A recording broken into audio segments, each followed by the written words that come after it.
Hey guys, what I'd like to do in this video is talk about my new overhead camera setup. This is something that I use all the time. I'm always doing product reviews. I'm always doing an overhead shot so that I can show people unboxings and do close-up tutorials, etc. So this is an important part of my setup.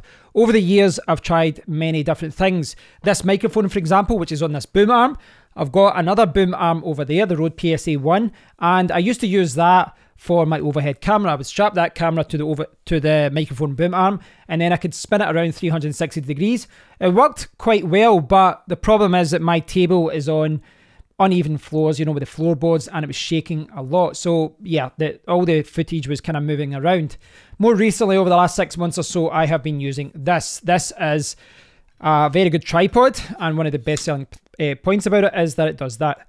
So this horizontal bar here, this tripod with a horizontal arm, is very versatile, and I do think that this is one of the simplest solutions if you're looking for an overhead camera setup. Originally what I did was I sat this at the side of my table, and then I just leaned over the arm and I put the camera there. It worked well, but because of the way that I've got my setup here, I was always having to set it up and then, you know, take it back down.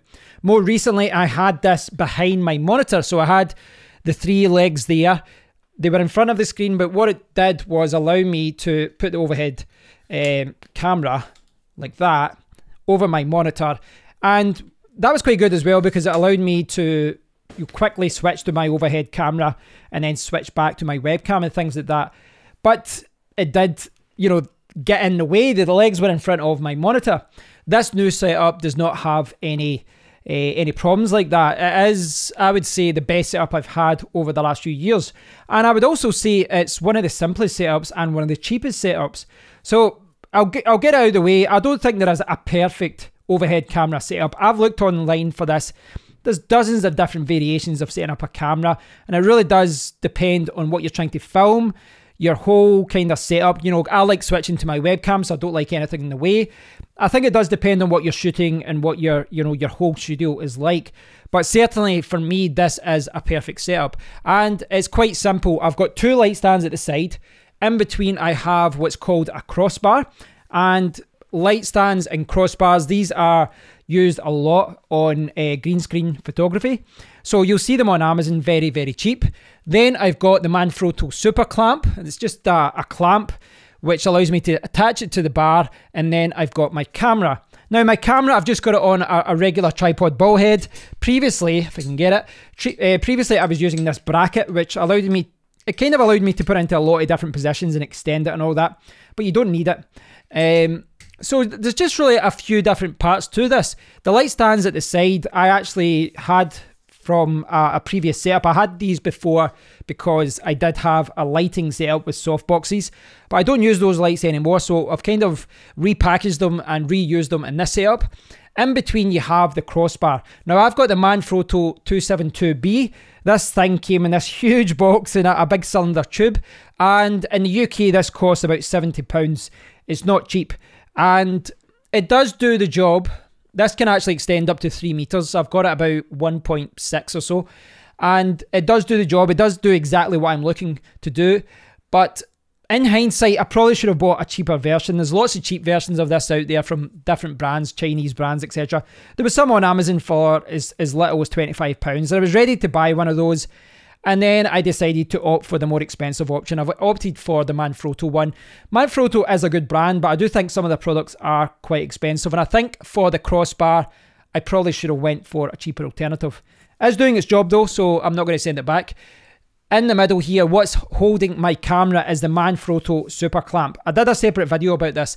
This Super Clamp is fantastic. Very easy mechanism. You just lock it into the bar, and it's amazing. You know, it was only like £25 or so, £26 or something like that.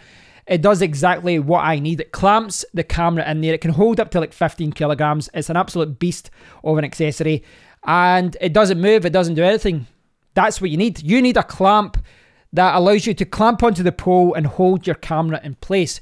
Now, I could put these light stands up higher. I could put the bar up higher. And for some people, that might be what you want to do.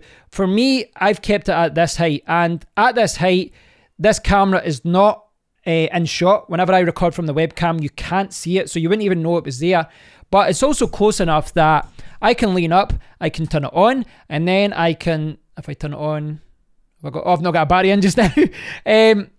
But also, this is a good example of this. I've got the battery here. Can I put it in? Oh, I've got it the wrong way around. But the idea is that I can, from here, I can put in the battery, I can take off the lens cap, and I can zoom in. And if I eventually get it on, you can see here that I can zoom down, all the way down, and I can get to the exact position that I want. It works great. And as you saw there, I can change the battery without standing up, and I can turn it off when I've stopped recording. Very, very simple. Now, I've got a little bit of kind of flex with it in that I can move it around. For some of you, you might not want that, and that's why I used a bracket before. I used a bracket so that it didn't move around too much, but I'm actually finding this to be quite useful because sometimes it's not 100% aligned, so I just move it to the correct position and then it stays there. As I was saying, I've kept the light stands at this height because I basically just need this camera out of shot, and it allows me to reach up and control the camera, change the battery, remove the lens cap, put it back on, turn it on and off and all that. I could make it higher as well, and for some people you might want to do that. Be aware though, you know, it just kind of makes sense, but the higher you put this up, you know, cheap light stands like this, the more likely that is going to be a little bit shaky. You know, it's not going to be as sturdy. The whole setup isn't going to be as secure. But you can, of course, find another solution to that. If you do need to raise this higher, then you can put it up higher, and there's other light stands out there that are more secure. Yeah, you know, the lower it's down, the more secure it is. If you get to a certain point, it gets a little bit shaky. I've got basically the sweet spot for me. It's the perfect height, it's out of shot, and it's working great. Now, essentially, what this bar does is it just slots in top of the light stand. They've got these things at the top of the light stands called spigots, and it's like a 5/8 thread connection. And this crossbar from Manfrotto, it's got just holes at the side, and you put it in, and then you just turn it around, and it's secure. It takes seconds to put up. It is painfully easy. It is very, very simple. But there's other ways to do this as well. Even, for example, this crossbar, you can get attachments that you secure to your wall. You drill into your wall, and it's got the spigot connection, and then you secure the crossbar in like that. I did consider that. You know, there's ones you can put from the wall or from the ceiling, and you can hang it down. I looked into it, but the reason I didn't is that I have changed my room setup several times in the past. I didn't want to secure anything to a wall, because there is a good chance at some point in the future, be it a month, 6 months, a year, at one point I'll maybe move my desk around to a different position. And if I do that, I didn't want to have to, you know, move something that was drilled into the wall into another part of the wall. This is a little bit more flexible. I can put it in, you know, I can move it forward, I can move it back if I'm changing my monitor setup and all that as well. Yeah, it's a little bit more flexible, and it means I'm not relying on something being drilled into the wall. I can move it around to exactly where I want it to be. So I hope you guys have found this useful. This isn't a solution that I saw years ago in the past. I wish it was something that I did, and that's why I wanted to do this video. So just as a reminder, the setup is pretty simple. 2 light stands, and in the middle you have a crossbar. Search for crossbar on Amazon or photography shop, eBay, whatever. Search for a crossbar. These things are generally sold as being for green screen photography, but look at the weight limit. Some of these can hold up to like 8 kilograms, and you know, my camera's like 1 kilogram, so I've got more than enough space. For cheaper versions of the crossbar, you might have issues with it bending in the middle. I don't have any problems with that with the Manfrotto 272B. You can see I've got my connection to my computer at the top as well, the HDMI connection. I might run that along the top as well. But again, light stands, crossbar, clamp, tripod, ball head.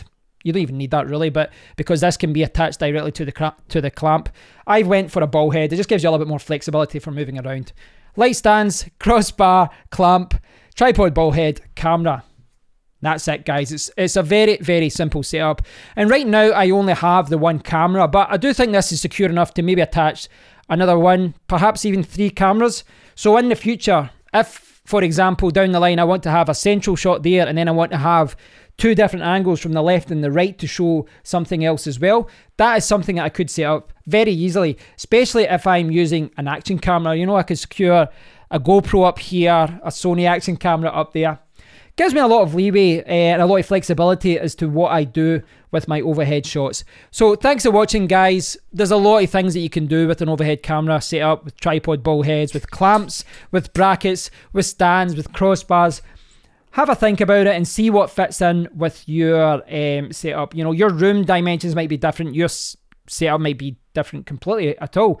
One of the reasons I like this is because I can use this whilst I'm streaming. So I can do overhead photography, overhead shots during a live stream, and then quickly change back to a webcam or another camera. But if you don't need to do that, do consider a tripod that does have a horizontal arm, because you just do that, you stick it down like that. That's you got your overhead camera rig. It's pretty good. So yeah, this is something, maybe I'll use this again in the future downstairs or somewhere else. But for my main setup, this is what I've got. I'm really happy with it. It's very flexible and it even looks quite professional, doesn't it? Thanks for watching, guys. I hope you've enjoyed this. Hope you've enjoyed this video, and hopefully it's given you some ideas as to what you can do with your own setup. Until next time, guys, take care.